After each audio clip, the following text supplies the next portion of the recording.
Hello mga ka-reels, kain po tayo, lunch time.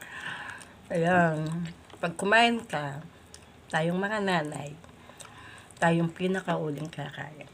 Kasi nga, unahan natin yung mga gawain ng bahay, mga karat-karat. Kaya, hindi naman natin minsan hindi tayo up to date sa pagkain. Alam nyo yan, busy tayong mga nanay.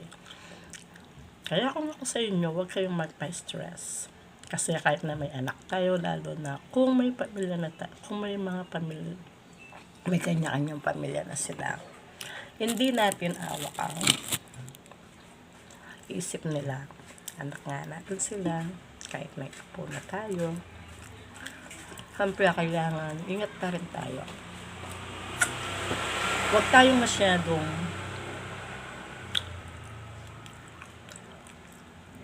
mag-expect para sa kanila.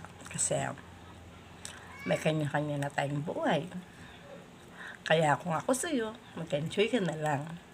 Ingatan ng sarili, huwag ma-stress. Enjoy your day. Ganun lang tayong mga mami at mga lola. Kaya huwag natin pabayaan ang ating sarili. Yan ang payo. Payo ko sa inyo. Bye!